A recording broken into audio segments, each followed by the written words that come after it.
Blessed day, beautiful and blessed. The real deal with Dr. VJ McNeal. If it ain't real, it's not a deal. Remember that. If it ain't real, it's not a deal. Welcome back to our podcast. Today, I'm pretty sure, unless you've been hiding under a rock, wow, what a week this has been. That guy who used to occupy the Oval Office has made history, American history, the only person who've occupied that office to be indicted with criminal charges. It is historic first, a historic first. The news reporter said, former, I don't even call him that name, so I'll just call him the guy who used to occupy the White House. You all know who I'm talking about, who stole that election from Hillary Clinton in 2016. You know who I'm talking about. He was charged with 34 felony counts. The news said that Trump pleaded not guilty to 34 counts. Read the criminal charges. The indictment unsealed Tuesday includes 34 counts of falsifying business records. 34 counts of falsifying business records. With the indictment, it also said these 34 counts had an intent to commit another crime and aid and conceal the commission thereof. That is a Class E felony, the lowest level of felony in the state of New York. Now, I'm not a lawyer, and I'm not trying to be a podcast or a social media lawyer, but I just want to make some real sense of this real simple case. No one is disputing the facts that he had 34 counts of falsifying business records, and therefore they are also cannot dispute the facts that he had an intent to commit another crime or conceal the commission thereof, basically paying hush money to conceal his affair with Stormy Daniels, the porn star, and other salacious acts that he had committed, and he's paid a doorman for another, allegedly fathering a child out of wedlock. Well, not wedlock, but we know he wasn't wedded to the lady, but he was having an affair with this lady, and also with Karen McDougal, another affair, and during the election of the 2016 election. And so he wanted to hide that after the Access Hollywood, when he told everybody what he would do with the woman's private part. And so this came right after that. And so there was no doubt about it. And Alvin Bragg, the Manhattan DA, has the goods on him. And he had the courage to indict this guy, who his lawyer, Michael Cohen, incidentally, was charged federally for this same crime that the federal authorities said that Trump put him up to it. The federal authorities say Trump put Michael Cohen up to paying Stormy Daniels the hush money for the crime that he committed and was convicted of. So I'm not a lawyer, but help me with this. If I pay you to commit a crime and you get convicted of that crime, now I'm not a lawyer. Am I guilty of that crime? This is as simple as that. All of this hoopla and legal maneuvering and saying this doesn't rise to the level that the DA said. So, caller one, what hear you? What say you? What say you? Hey, good afternoon, Dr. BJ. This is Robert Avery again from Miami. Oh, you're on again. My goodness, you must love this broadcast. Thank you, thank you. Before I went again, I want to just lay some foundation to my comments that I'm gonna leave. I'm leaving it to you, to your callers, to the listeners, hopefully are globally listening. Um, you are a man of God, and we know in the Word there is uh, the roof where she was born for such a time as this to kind of save her people, and then there's also the Ephesians that talk about spiritual wickedness in high places. And I lay that foundation because in the natural sense, it just does not make sense that a man like Donald J. Trump should have been elected to the highest office of the land. He has a track record. His whole life was criminal. His whole life was the antithesis of Christ-like values, and it's mind-boggling. But what I'm hopefully seeing is a pattern of accountability. Finally, after all that he's done, he called all Mexican rapists. He said so many hateful and ugly, evil things that does not reflect the values of a position to be president. And so I'm grateful that something was finally able to stick after, like you said, the Russian influences, the call in the Turkey president to dig up dirt on Hunter Biden, which is treason, by the way, being impeached twice. And mind you, he's still able to run. He's still able to leave the Manhattan office and go hold a rally. What other race of person could no African American, no Sikh American, no Chinese American, no any other race could do that? It is mind-boggling, and I'm grateful for. I'm praying that it's God's accountability finally coming full circle to hold him accountable. But then also look in the historical context, because yes, he's the first president to be charged criminally. But let's look at history. There are other presidents that we look at Nixon and what he did with the Watergate situation, and we look at George Washington, owning slaves, and Thomas Jefferson. Other presidents should have been criminally charged, but because again, we talk about white supremacy, which I don't believe in. I believe they're not supreme because they're equal as you and I, but just they got the pen first. They were able to write this story. But again, my mind is blown by the fact that the amount of evil that he has been able to get away with, and I'm finally happy to see. Did we lose my caller? All right, we lost our callers. All right, we'll get back to our callers. As we can continue, we'll get back to our callers. We thank our brother Rob for that. One of the words that he was talking about is accountability. At the bottom line, these charges is about accountability, because no one is above the law, especially if you live below the law. Let me say that again. No one, I don't care what office that you are in, no one is above the law, especially if you are living below the law. Justice is supposed to be blind. We have this beautiful lady sitting up there with blindfolds on. Justice is supposed to be blind. That means from the president who lives in the White House to the poorest pauper who lives in a ditch. If you break the law, you need to be held accountable for it. All of these people that are rallying around him and saying, well, there are other things that he could be charged with. There's greater things that he could be charged with. Now, wrap your mind around this. He has 34 felony counts. 34 felony counts. If convicted, he could spend over 100 years in jail. The law is very clear, it's simple, and it's plain. He has 34 felony counts against him. If convicted, 100 plus years in jail. Now, you try to minimize that. You try to politicize that. That is the law. That is accountability.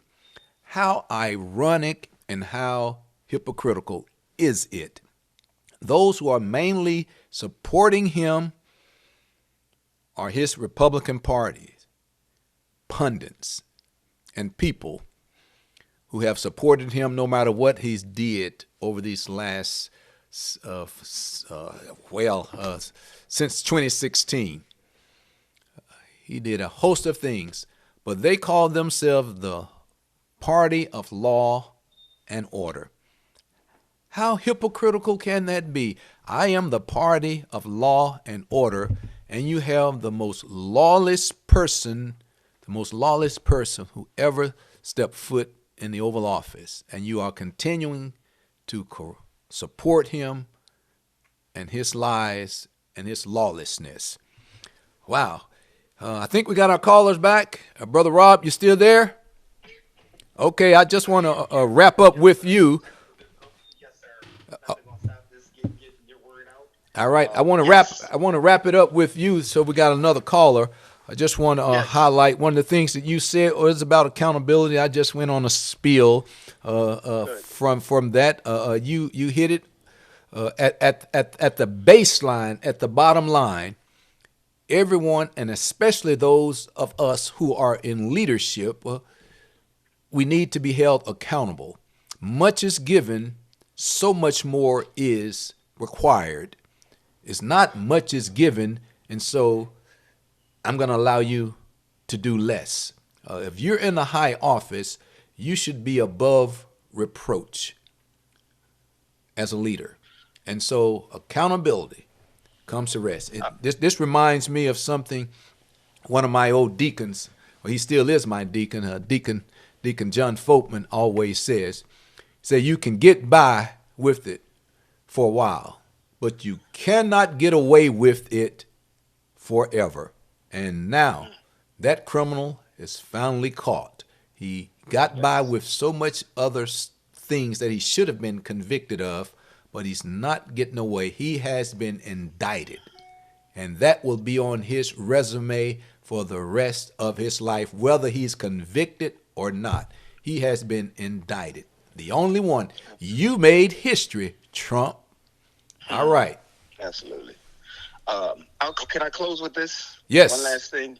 And I think it just goes back to my family and I just came back from a trip in Colorado. We were in Aspen, which is a very prominent area in Colorado, very wealthy. And so we went to dinner and we were waiting in line. And I guess, I don't know what conversation was being had at the table. It was a young Caucasian American child. He mentioned Biden at first, but as the words that followed out his mouth, had to be 8 or 9, 10 years old, blew us away. He said that he wants to vote, at his age, he wants to vote for Donald Trump. And if not, then Ron DeSantis. And to hear a little kid say that is disturbing and mind-boggling, because if you look at who Donald Trump is and all the attributes of his character, it should not be something that you want your child to aspire to or put his vote toward. So we're praying that his accountability, him being charged, is finally us saying we are not going to accept any other person to be in an office of the highest position in our land to represent us with this type of character. So that's the hope and goal. But we know we have a long way to go. And I'll just close with that, because that position sets the example for us as a country. And I'm grateful that he's being held accountable finally for his wickedness that he's done all his life. Absolutely. Thank you for that. I think we got another caller on the line. Caller number 2. Can I hear you? Good afternoon, Reverend Doctor and everyone. My name is Don Jackson. I'm calling from Olive Branch, Mississippi. Just wanted to give an input on some of the things that were just said and piggyback on some of the others. Hey, Brother Dunn. Brother Dunn, before you make any comments, can I lead you in on something I want you to speak powerfully to? I know that you will. It's good to be from the great state of Mississippi. Good to have somebody from my home state. Awesome. Speak to this, Brother Dunn, if you could. Notice Alvin Bragg, who is a black Manhattan DA, a brother that's in power. And also Letitia James, the New York Attorney General, already won her case against the Trump Institute, his companies. And so isn't it strange that he calls them animals? Isn't it strange that he calls these 2 black attorney generals animals? Can you speak to that? Well, yes. Strange, I would say no. It's not really strange. Yeah, I was being sarcastic. He has been the same person, the same racist person all the time. He's done and said all these things throughout his history. So for him to name call those two black individuals in particular at this time, it's going to get worse because they act as if they're afraid of him. I don't understand why he's allowed to say the things that he's saying continuously and not get a gag order with all the threats and all the things that are going on in society these days, especially with these guns and things. It's almost what the impossibility is that there's nothing to be done or being done about him. The charges that he's facing, let's face it, he probably won't do a day in prison. Not a day in jail, let alone a day in prison. So we have an opportunity now to try and find a way to get him to be considered a danger to society.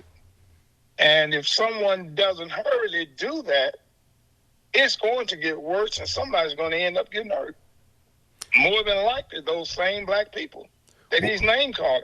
Well, you already know someone's already been hurt. Someone's already been killed. Never forget January the 6th, 2021. The insurrection, mainly because of his lies and his incitement of those white supremacies who stormed our nation's Capitol building. So someone's already been hurt, and someone's already been killed,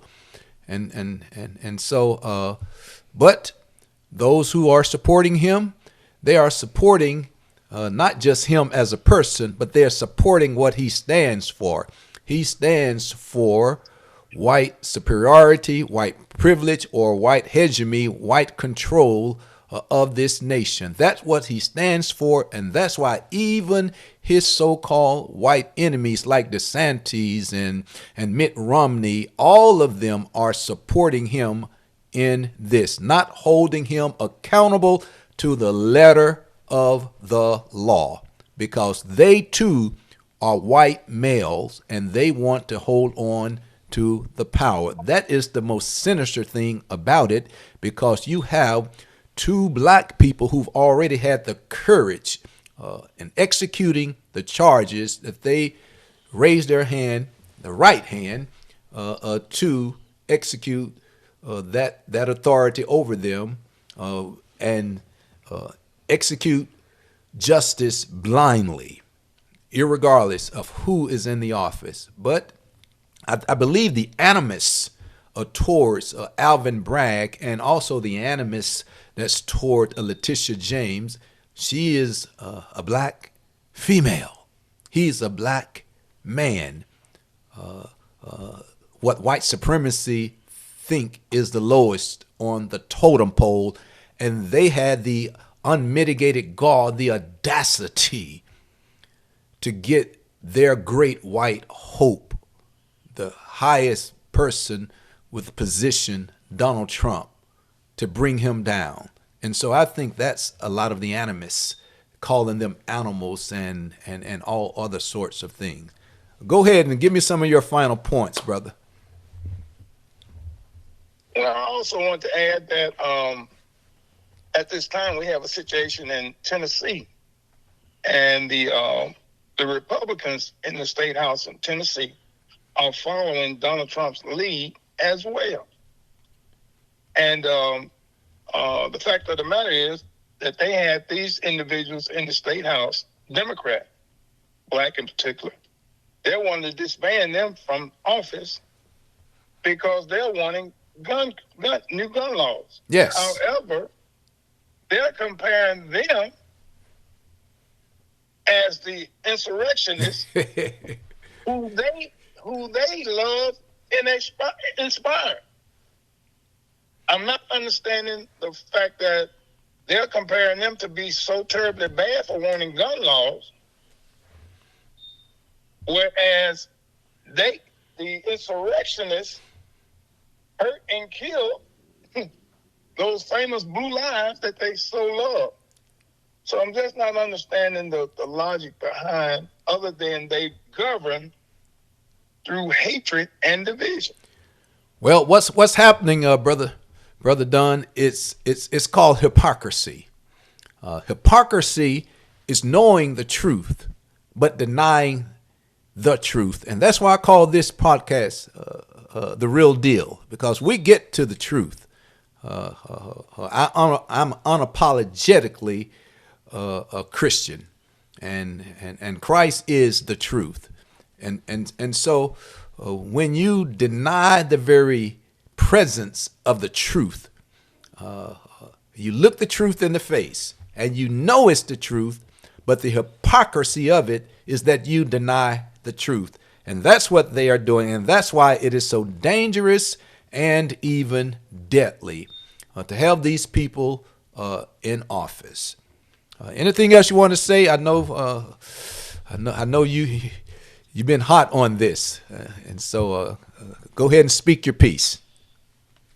Well, I just want to add that, as soon as Donald Trump is, I wouldn't even say held accountable, because the accountability they're going to give him is unjust as well before they even try to do it, because he couldn't even be handcuffed.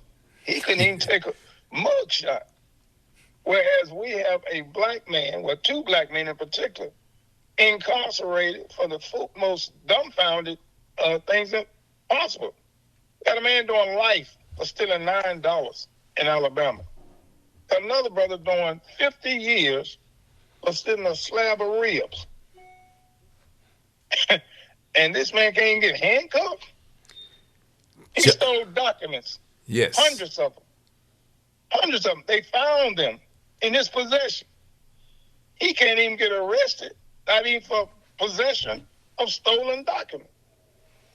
Possession. Let's say he didn't steal them. I mean, now he's crying about there's two criminal injustice systems. The same thing that black people have been crying about through the ages. We know there are two justice systems. Absolutely. But now that he's caught up in it, now it's the injustice system. That's all we've been getting ever since we've been here. But I want to thank you for inviting me, for allowing me to call in. Well, thank you, brother. So we want to get the real deal from all the voices, and you spoke the real deal on this. It's hypocrisy when you look at the truth and you deny the truth and you support your lies. It's deadly, and it's dangerous. Thank you again, Brother Dunn. We got another caller on the line. Caller number 3. Hello, this is Wendell Hill. I'm calling from Belleville, Illinois. All right, brother. I just want to make some comments on the topic today. Yes, sir. Go for it. I think it's time. I think it's time that Donald Trump is finally held accountable. You've heard stories of how he's done hateful things and not paid people and cheated and lied on this and that, And I think your description of hypocrisy, sir, was spot on. They know the truth, they look it in the face, and they turn the other way. They all know that Donald Trump has always been a liar, a cheater, a hateful, low-down man. No good. And it speaks volumes about America right now that they turned a blind eye and put him in the White House. They ignored all of his character flaws. They know he's a man of no moral character, but yet they still follow him and praise him and want him to be their leader. So your word about hypocrisy was spot on, sir. That's exactly what it is when it comes to Donald Trump. So I'm glad he's indicted, but the key is I want to see how this trial goes, and I want to know if there's anybody who's ever had 34 felony charges and not get convicted of one charge and not serve any time in jail. Because I believe this is where this may be going. I will be totally shocked if he serves any kind of time in prison or jail or whatever the case may be. And the previous caller before me, he's spot on when he said, now it's an injustice system because Donald Trump is in it. But yet, when it comes to locking up African Americans, you got to abide by the law. You can't run afoul of the law, you know right from wrong, and they bang the gavel on you and give you 35, 45, 50 years for the smallest of crimes. Now that Trump is being held accountable, now the system is all jacked up. It's all wrong. So that's hypocrisy at its finest, right there for you. Yes, sir. Hey, you spurred a notion as you were talking.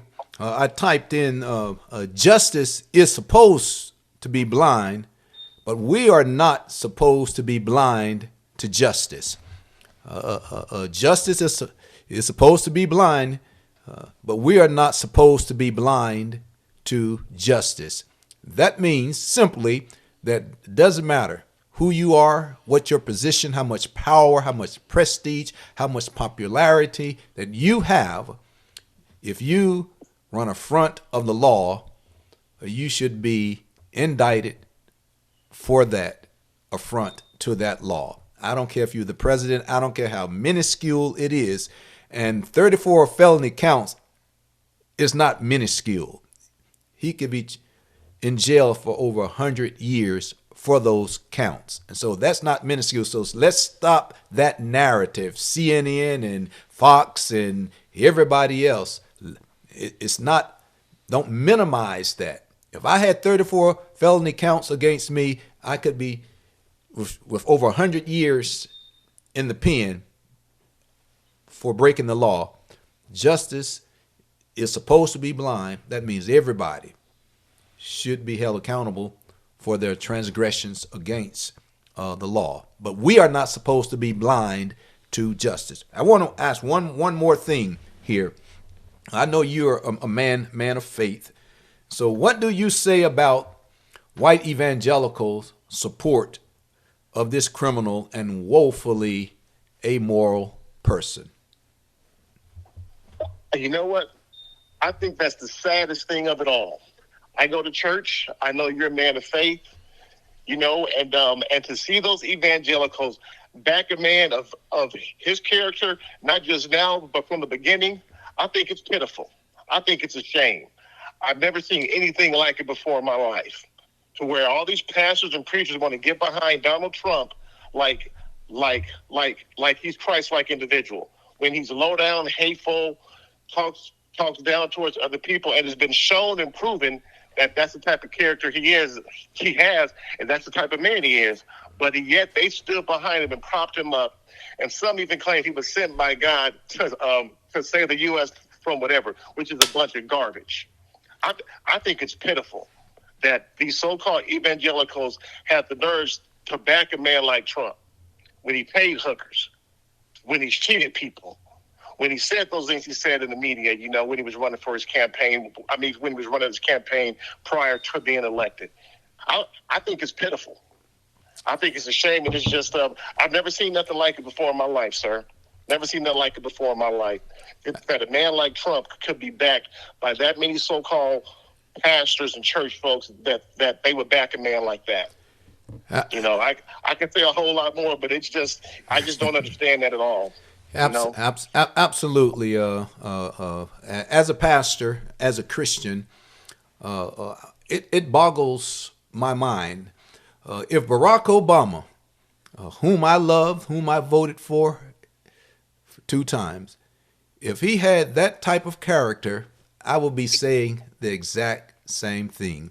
He's not fit for any leadership position. Unfortunately, this really all goes back to maintaining white superiority, white privilege in this nation. If Barack had that type of character, come close to the type of character that Trump has, black folk wouldn't vote for him. Black people will not vote for someone with that debased moral, ethical character or lack thereof. It blows my mind, and I believe we know statistically that over 70% of white evangelicals, or probably even more, supported him. Many of those voted for him go to church every Sunday. But they turn a blind eye to their own Bibles that they hold near and dear, just like they turn a blind eye to the laws of this land when it comes to this man. They have replaced Jesus with Trump, and they are worshiping him. And so I'm going to hold a whole nother podcast on this and get a whole lot more Christians on this. But I just wanted to throw that out. Thank all the callers. If we have any more callers, no more callers, we thank each one of you for spending some time with the Real Deal McNeal here today. I just want to leave with this quote one more time. Justice is supposed to be blind. That means if you run affront of the law, you are to be indicted and prosecuted to the fullest extent of the law. However, we are not supposed to be blind to justice. God bless you. This is the Real Deal McNeal. If it ain't real, it's a no deal. God bless you now.